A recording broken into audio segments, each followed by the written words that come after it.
The morning mist still clung to the apple trees when I found myself standing in the orchard behind Ashcroft Manor, my brother's leather journal pressed against my chest like a shield against the world. 3 months had passed since I'd returned from the war, 3 months since I'd buried Thomas in the family plot, and still I came here every dawn, drawn by something I couldn't name. The blossoms were in full bloom now, their white petals catching the early light like tiny promises of renewal I wasn't sure I deserved to witness. My name is Garrett Ashcroft, and at 26, I had become the reluctant master of an estate I never expected to inherit. The title should have been Thomas's. He was older, braver, everything a firstborn son should be. But war has a way of reshaping destinies, and now I stood where he should have stood, carrying responsibilities that felt too heavy for shoulders that had already borne too much. I opened the journal, its pages still stiff with dried blood from that terrible day on the battlefield near Yorktown. The words were barely legible, written in Thomas's trembling hand during his final hours. Most of it was delirium, fevered ramblings about home and the orchard where we'd played as children. But there was something else, something that had haunted me through every sleepless night since his death. He'd written about an angel with gentle hands who tried to save him, a woman who'd appeared through the smoke and chaos to offer comfort in his dying moments. I'd dismissed it as the fantasy of a wounded mind until I'd started seeing her myself. Always at the edge of my vision, always just beyond reach. A figure in a simple dress moving between the trees, watching me with what seemed like recognition. Mrs. Bramblewood, our housekeeper, insisted I was seeing things, that grief could play tricks on a man's mind. But I knew what I'd seen, and more troubling still, I knew I'd seen her before. The sound of footsteps on the morning grass made me look up sharply. There, not 20 paces away, stood a young woman I didn't recognize yet somehow knew intimately. She was perhaps 23, with dark hair caught loosely at her neck and eyes the color of summer rain. Her dress was simple but well made, the kind worn by respectable village families. She carried a basket filled with what appeared to be herbs and early wildflowers. For a moment, we simply stared at each other across the dappled morning light. Something passed between us, a recognition that went deeper than memory, deeper than the careful social boundaries that should have made such a meeting impossible. My heart began to race with a certainty I couldn't explain. She took a step forward, then hesitated, her free hand rising to touch a pendant at her throat. When she spoke, her voice was soft but clear, carrying the refined accent of someone well-educated despite her modest appearance. "You're Garrett Ashcroft," she said, and it wasn't a question. "Thomas's brother." The mention of his name hit me like a physical blow. I gripped the journal tighter, feeling the leather bite into my palm. "You knew him?" A shadow crossed her face, and for a moment I thought she might flee. Instead, she took another step closer, her eyes never leaving mine. I was there. At the end. The world seemed to tilt around me. This was her. This was the angel Thomas had written about, the woman who'd haunted my dreams and my waking hours alike.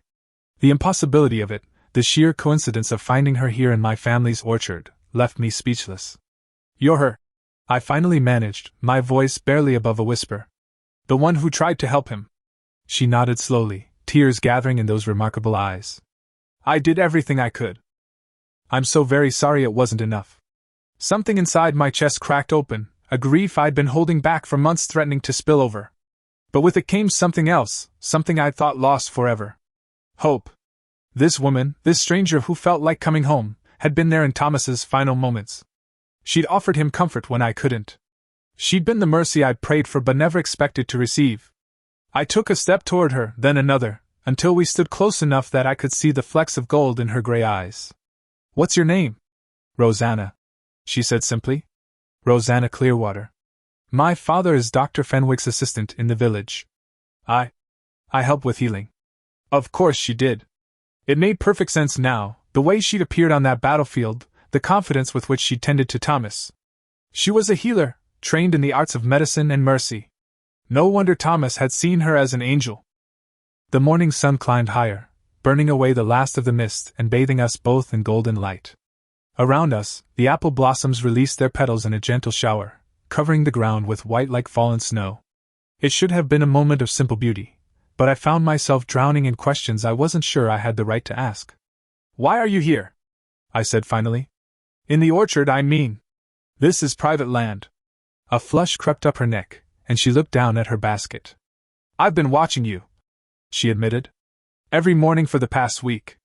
I wanted to I needed to tell you about Thomas, about his final hours. But I didn't know how to approach you.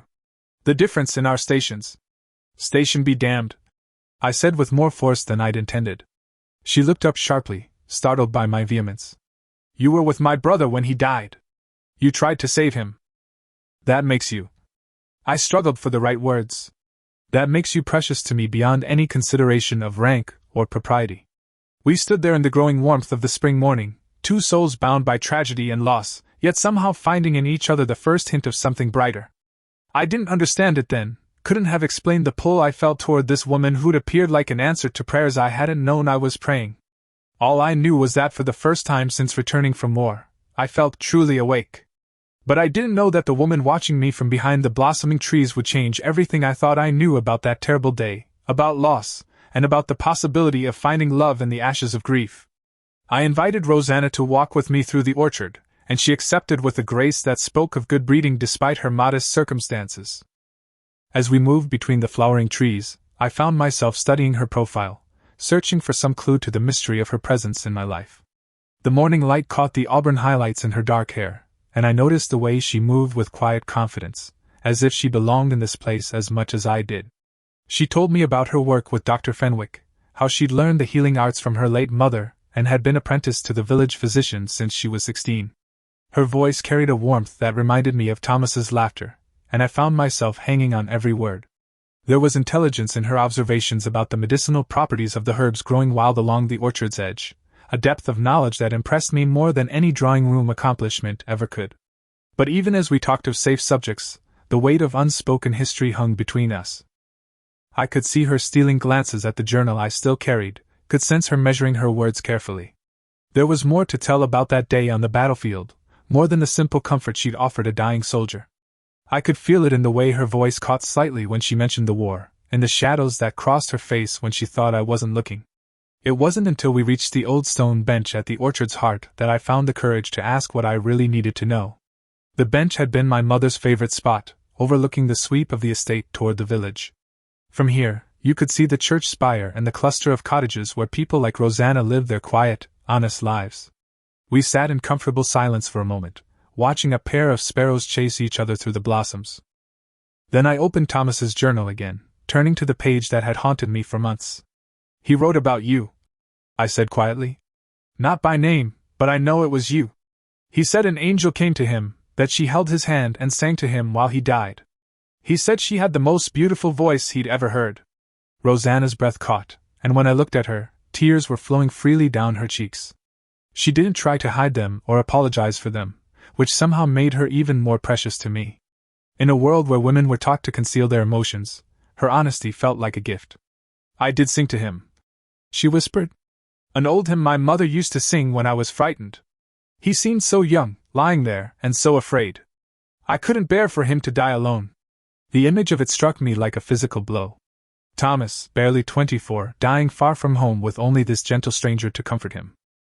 The injustice of it, the random cruelty of war, should have filled me with rage. Instead, I felt only gratitude that she'd been there, that my brother's last moments had been touched by such grace. What else did he say? She asked, her voice barely audible. I turned the pages carefully, finding the passage that had puzzled me most.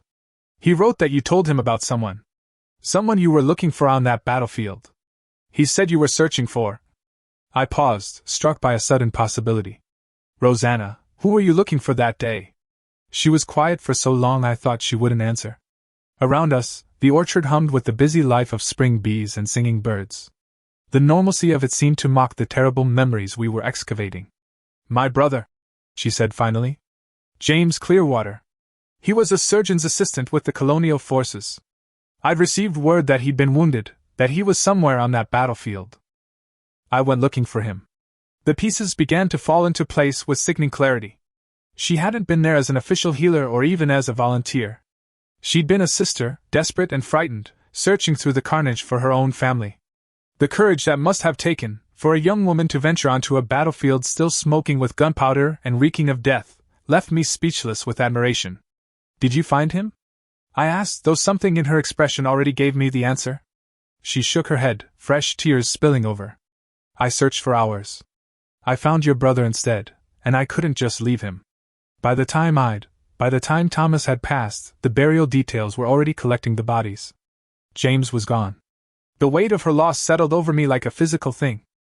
She'd lost her brother the same day I'd lost mine, but where I'd had the comfort of bringing Thomas home, of giving him a proper burial in consecrated ground, she'd been left with nothing but questions and grief. It seemed cruelly appropriate that we'd found each other here, two souls shaped by the same terrible day. I reached for her hand without thinking, covering her small fingers with my larger ones.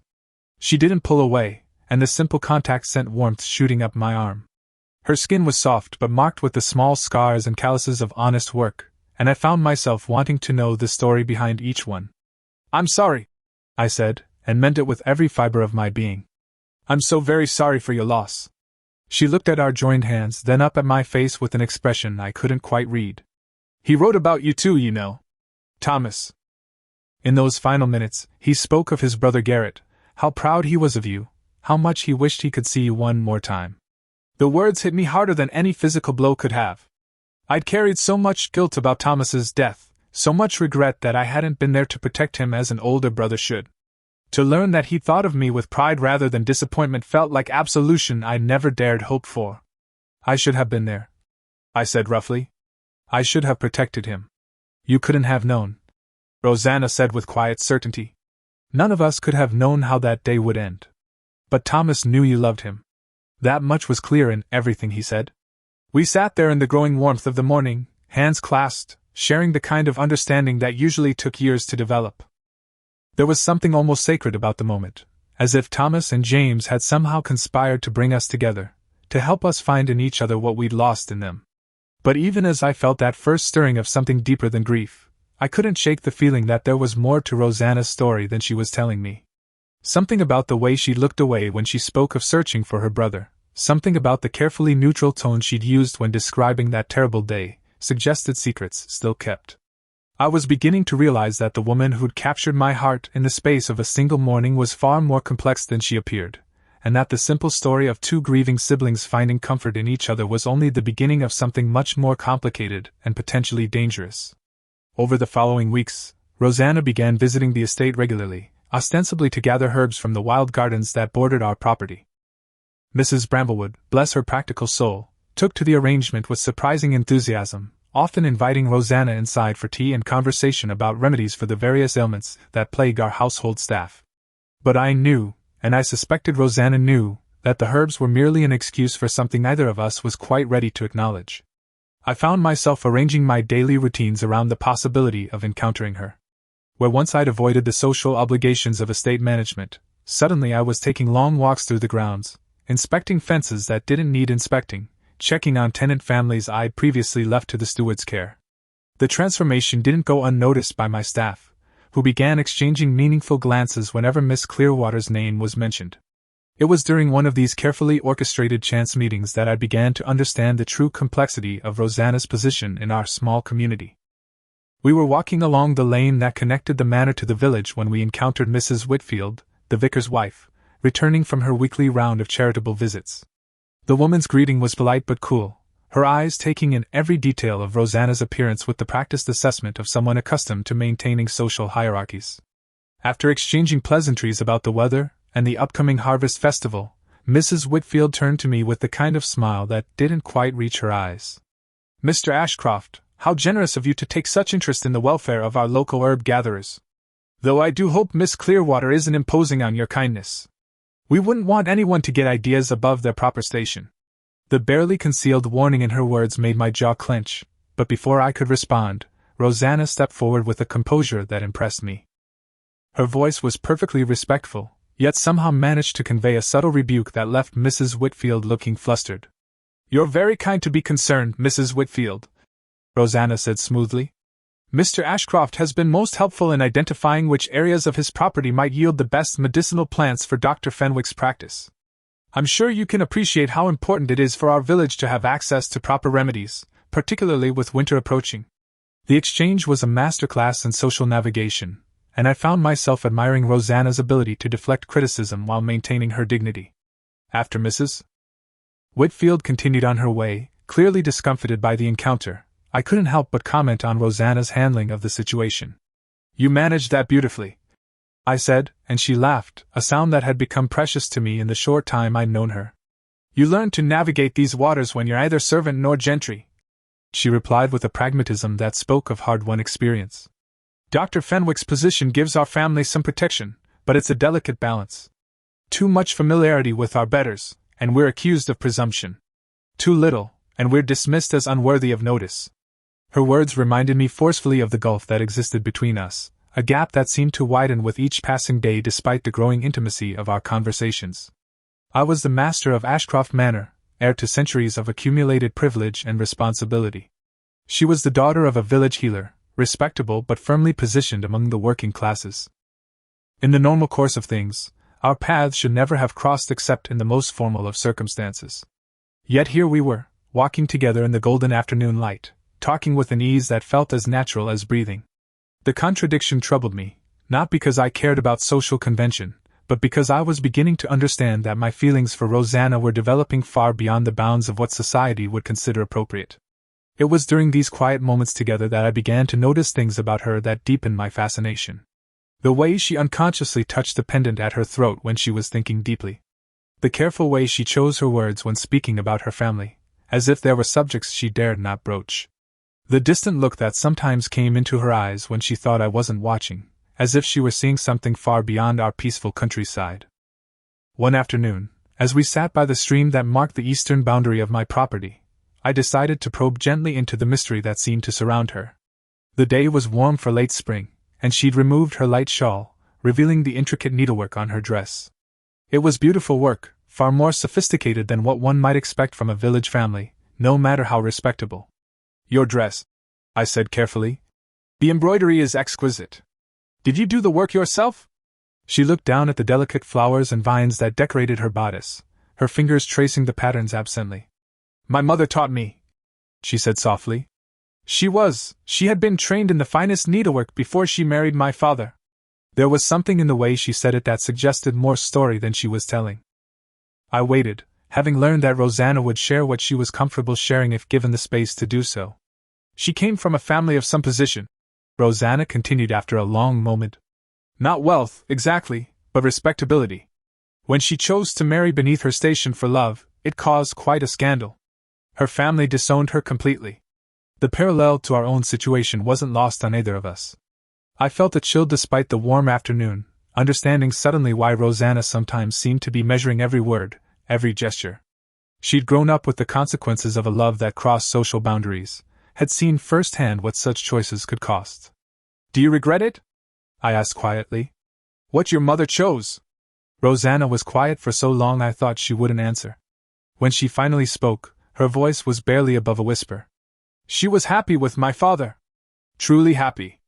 But the isolation was hard, especially after James and I were born. She missed her family terribly, and they never acknowledged our existence. When she died 5 years ago, none of them came to the funeral.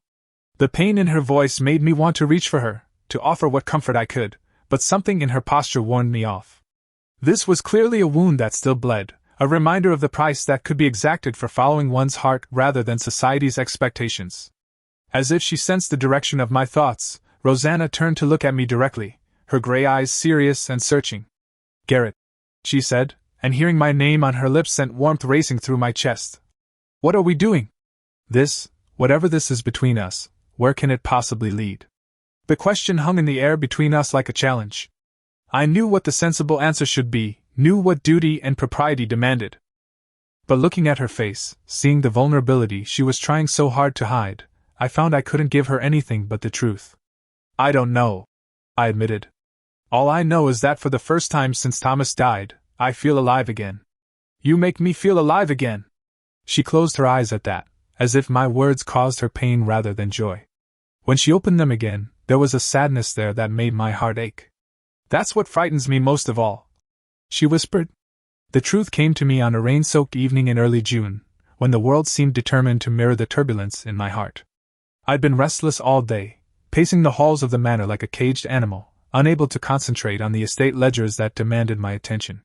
Something had been troubling Rosanna during our last few encounters, a distance in her manner that I couldn't account for, and it was driving me to distraction. When Mrs. Bramblewood announced that Dr. Fenwick had arrived seeking an urgent word with me. I felt a cold dread settle in my stomach. The elderly physician looked haggard as he was shown into my study, his usually neat appearance disheveled by the storm raging outside. Rain dripped from his coat onto my Persian carpet, but he seemed oblivious to everything except the weight of whatever news he carried. He settled heavily into the chair I offered, his weathered hands shaking slightly as he accepted the brandy I poured for him. For a long moment, he simply stared into the amber liquid, gathering his thoughts or perhaps his courage. When he finally spoke, his voice carried the gravity of a man about to shatter someone's world. "Mr. Ashcroft," he began slowly, "I've come about Rosanna. About something she's asked me not to tell you, but which I believe you have a right to know." My heart began to race, though whether from fear or anticipation I couldn't say. "What is it? Is she ill?" Dr. Fenwick shook his head, then looked at me with eyes full of sympathy and something that might have been regret. "She's not ill, but she is troubled. You see, there's more to her story about that day on the battlefield than she's told you. More about why she was really there." The room seemed to shrink around me as I waited for him to continue. Outside, the storm intensified, rattling the windows with a violence that matched the sudden chaos in my chest. "Rosanna wasn't only looking for her brother James that day," Dr. Fenwick said quietly. "She was also following someone else. A man she'd been involved with. A colonial officer named Captain Daniel Morrison." The name hit me like a physical blow. I'd heard it before, whispered in the camps and spoken with grudging respect even by British officers.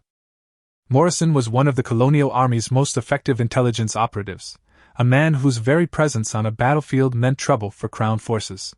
She'd been passing information to him. Dr. Fenwick continued, his voice barely audible above the storm. "Medical intelligence, mostly. Reports on British troop movements that she'd gathered from treating wounded soldiers, information about supply lines and officer casualties. She thought she was helping to end the war more quickly, to save lives on both sides." The brandy glass slipped from my nerveless fingers, shattering on the hearth with a sound like breaking crystal. I stared at the spreading amber stain, my mind reeling as everything I thought I knew about Rosanna rearranged itself into a new and terrible pattern. "She was a spy," I said, the words feeling foreign and wrong in my mouth. "She was a young woman in love with a cause and a man who convinced her that cause was just." Dr. Fenwick corrected gently. "Morrison was persuasive. Charming. He painted their activities as noble, necessary work to prevent unnecessary bloodshed. Rosanna believed him completely." I stood abruptly, needing to move, to pace, to do something with the energy that was crackling through my body like lightning. The implications were staggering, not just for what they meant about Rosanna's past, but for what they suggested about my brother's death. "That day on the battlefield," I said slowly, working through the horrifying logic of it. "She wasn't just looking for her brother. She was looking for Morrison too." Dr. Fenwick nodded gravely. "She'd received word that he'd been wounded, possibly killed. She went to find him, to get him medical attention if he still lived. Instead, she found your brother Thomas." The room spun around me as the full picture finally crystallized. Rosanna had been there as part of a mission to aid enemy intelligence operatives. While she'd been searching for a colonial spy, my brother had been dying alone until she'd stumbled upon him by accident. The mercy she'd shown Thomas, the comfort she'd given him in his final moments, had been an unplanned deviation from a mission of espionage. "Does she know?" I asked hoarsely. "About Thomas? About who he was?" "She learned his full name from his personal effects," Dr. Fenwick admitted. "She knew he was a British officer, of course, but she didn't know he was your brother until she met you in the orchard. The recognition was devastating for her." I sank back into my chair, overwhelmed by the complexity of emotions warring in my chest. Betrayal, certainly, but also a strange kind of understanding. If I'd been in Rosanna's position, convinced that I was working to save lives, might I not have made similar choices? The moral certainties that had once seemed so clear now felt as murky as the storm-darkened sky outside. "Why are you telling me this?" I asked finally. "If she asked you to keep it secret." Dr. Fenwick leaned forward, his expression earnest and troubled. "Because she's planning to leave, Mr. Ashcroft. She's convinced that her past makes any future between you impossible. She thinks you could never forgive her if you knew the truth about why she was on that battlefield." The thought of Rosanna leaving, of disappearing from my life as suddenly as she'd entered it, sent panic racing through my veins. Whatever she'd done, whatever mistakes she'd made in her youth, I couldn't imagine a world without her presence in it. Where would she go? I demanded, already reaching for my coat. She has an aunt in Scotland, her mother's sister who never approved of the marriage but who might take her in out of family duty. She plans to leave tomorrow morning before dawn. The storm seemed to be growing more violent by the minute, but I no longer cared about the weather or the late hour. All that mattered was reaching Rosanna before she could disappear forever, before fear and shame could rob us both of whatever chance we might have had. Dr. Fenwick, I said, turning to face him as I struggled into my greatcoat. One more thing. This Captain Morrison, did she ever find him that day? The old physician's expression grew even more somber. She did. He was already dead when she reached him, killed in the same engagement that mortally wounded your brother. She held his body for nearly an hour before she heard Thomas calling for help. So she'd lost everything that day. Her brother, her lover, her cause, her innocence. And yet she'd still found the strength to comfort a dying enemy soldier, to offer grace and mercy when her own world was collapsing around her. The magnitude of her courage, her fundamental goodness despite the choices she'd made, took my breath away. I rode through the storm toward the village with a heart full of purpose and determination.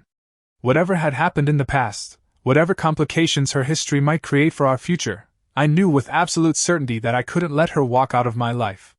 Some things were worth fighting for, worth risking everything to preserve, and what I felt for Rosanna Clearwater was definitely one of them. The rain lashed my face as I urged my horse faster through the darkness, racing against time and fear and the ghosts of a war that had taken too much from both of us already.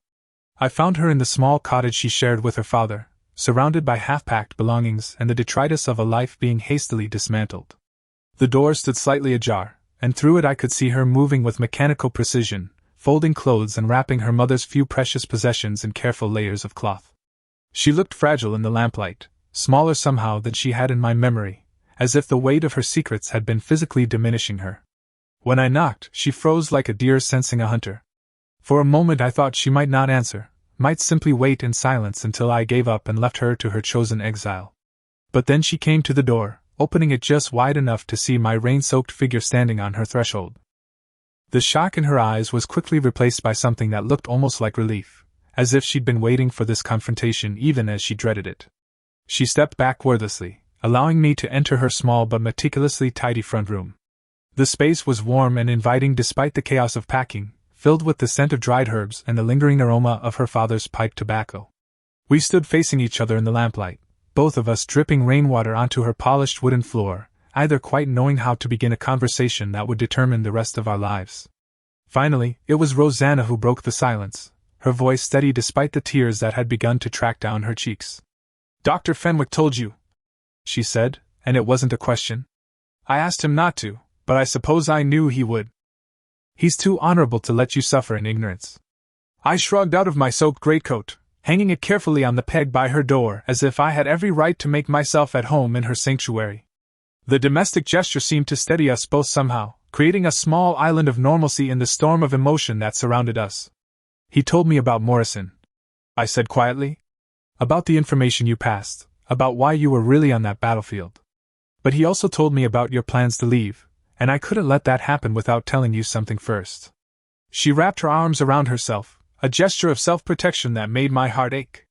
"What could you possibly have to say that would change anything? I betrayed everything you fought for, everything Thomas died defending.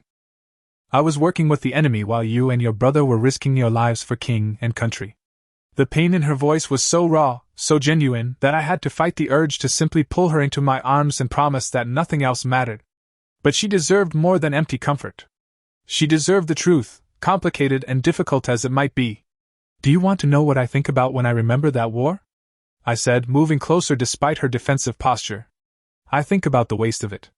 All those young men, British and colonial alike, dying for principles they barely understood, in service of old men who would never set foot on a battlefield themselves. I think about the civilians caught in the middle, the families torn apart by politics they had no voice in shaping." Rosanna looked up at me then, surprise flickering in her tear-bright eyes. This was clearly not the condemnation she'd been expecting. "I think about a young woman so desperate to save lives, so convinced that ending the conflict quickly would prevent unnecessary suffering, that she was willing to risk everything to help achieve that goal. I don't see betrayal in that, Rosanna. I see someone with courage enough to act on her convictions, even when those actions put her in terrible danger." She shook her head violently, backing away from me until she hit the edge of her small dining table. You don't understand. The intelligence I provided, it might have contributed to battles where British soldiers died. It might have contributed to Thomas's death. The accusation hung between us like a sword, and I saw in her face that this was the fear that had been eating her alive, the guilt that had driven her to plan this desperate flight from everything and everyone she'd ever known. She was torturing herself with the possibility that her actions had somehow led directly to my brother's death. I reached for her then, capturing her hands in mine and holding them despite her attempt to pull away. Her fingers were cold and trembling, and I could feel the rapid flutter of her pulse in her wrists. Listen to me, I said with all the conviction I could muster. Thomas died because war is chaotic and brutal and random. He died because a musket ball found him instead of missing him by inches. He didn't die because of anything you did or didn't do. And even if he had, even if your intelligence had somehow contributed to that battle, do you think he would want me to choose hatred over love? Do you think he would want either of us to spend our lives carrying guilt for circumstances beyond our control? The fight seemed to go out of her then, and she sagged against the table as if her strings had been cut. I loved him, she whispered, and for a moment I thought she meant Thomas. Then I realized she was talking about Morrison, about the man who had convinced her to risk everything for a cause that had ultimately cost her so much. I know, I said gently. Dr. Fenwick told me. And I understand why you followed him onto that battlefield, why you risked your life trying to save him. She looked at me with something approaching wonder, as if she couldn't quite believe what she was hearing. How can you be so generous? How can you forgive what I can't even forgive in myself? The answer came to me with startling clarity, a truth I hadn't fully understood until that moment. Because loving you has taught me something about the nature of mercy. Because in all the months I've known you, I've seen nothing but kindness and compassion and genuine goodness. Because the woman who held my dying brother's hand and sang to him in his final moments is the same woman who risked everything trying to save the man she loved. In both cases, you acted from love, and I can't condemn love, no matter how complicated its consequences. She was crying openly now, great shuddering sobs that shook her entire frame. I pulled her into my arms then, holding her against my chest while she wept for everything she'd lost, everything she'd feared she could never have. Her tears soaked through my shirt, but I didn't care. All that mattered was that she was here, in my arms, finally allowing herself to believe that forgiveness might be possible. When her sobs finally subsided, she pulled back to look at me with red-rimmed eyes that held a tentative hope. What happens now? She asked quietly. Even if you can forgive my past, society never will. Mrs. Whitfield's disapproval will seem like warm approval compared to what we'll face if the truth about my wartime activities ever comes to light. I cupped her face in my hands, brushing away the last of her tears with my thumbs. Then we'll face it together. Let them gossip and disapprove and make their little moral judgments. What we have is stronger than their narrow-minded prejudices. 3 months later, we were married in a small ceremony in the village church, with Dr. Fenwick giving Rosanna away and Mrs. Bramblewood weeping happy tears in the front pew. The reaction from local society was exactly as mixed as we'd anticipated, but we found that love really was stronger than disapproval, that happiness shared was more powerful than judgment endured alone. Rosanna threw herself into her new role as mistress of Ashcroft Manor with the same passion she'd once brought to her healing work. She established a proper infirmary on the estate, expanded the herb gardens, and became known throughout the county for her skill in treating both human ailments and those of livestock. The villagers who had once whispered about her presumption came to respect her knowledge and depend on her generosity.